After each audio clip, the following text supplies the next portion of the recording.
Ile dabi ya nguvu kabisa iliyokuwa ikitamaniwa, kusubiriwa kwa hamu pamoja na shauku kubwa na mashabiki pande zote, na wazungumzia mashabiki wa Young Africans wanajangwani pamoja na washabiki wa wekundu wa Msimbazi. Hapa naongelea Simba wana wa Kariakoo. Sasa yote hii ni kutokana na upinzani pamoja na kuboreshwa kwa vikosi vya timu zote mbili. Mashabiki wanataka kushuhudia safari hii mchezo huu ndio utakaoenda kuamua kwamba nani ni bora zaidi ya mwenzake. Mimi nikwambie tu kwamba nusu fainali zilikamilika kwa vishindo, na baada ya Yanga kuweza kupita kwenda fainali, dua lililokuwa limebaki ni kwa Simba tu kuweza kupita dhidi ya Mlandege, ambalo watu wengi walikuwa hawaamini. Wengine walikuwa wameanza zile chokochoko za chini chini kusema kwamba pengine Simba watawaachia Mlandege ili mradi tu wawakimbie Yanga. Sasa Simba wamethibitisha kwamba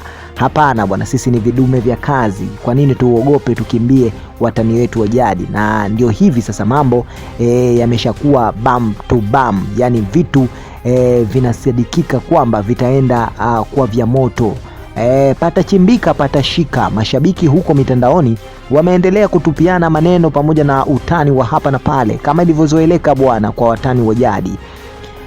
Hapa penzani kwetu leo tumeliweka swala hili kwa pamoja tuweze kulichambua na kuongelea namna ambavyo virabu vyote viwili vya Simba na Yanga vimeweza kujipanga kwa ajili ya mchezo huu, na kwa safari hii kutakuwa na burudani za kutosha, sababu kwanza wana nafasi nzuri. Simba na Yanga wanakutana mara mbili mfululizo, yani kwa mechi ya kwanza, halafu watapumzika siku kadhaa kama ilivyokuwa taratibu za kisoka, watakutana tena kwenye ligi kuu kiachana na kwenye kombe.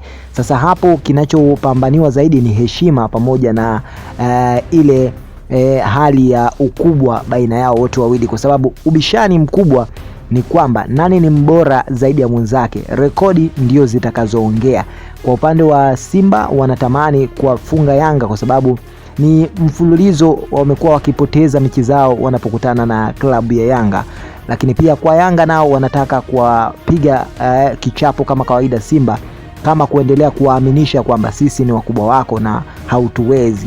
Sasa bato hii kubwa kila mmoja kwake ina nafasi na inatengeneza CV za kutosha, na ndio maana walimu wamekuwa wakivisuka vikosi vyote vya pande zote mbili. Ukiangalia kwa mwalimu Steve Barker wa klabu ya Simba, anazungumza na kusema kwamba yeye kwa upande wake anaamini vikosi vya sasa hivi vya Simba viko imara na anaamini ushindi ni wa 100%. Mashabiki waendelee kuwa karibu na kutoa imani zao kwa timu ya Simba, basi na kuchelewa waje kwa wingi sana kushuhudia ushindi mkubwa Simba watakavyoondoka na kombe hili. Lakini pia kwa upande wa pili wana Yanga, kocha Pedro Goncalves hajakaa kizembe, naye pia anasema mbinu zake ni zile zile, hataki kugeuka na kwenda nyuma. Yeye ni mwendo wa kushambulia na kuchukua ushindi.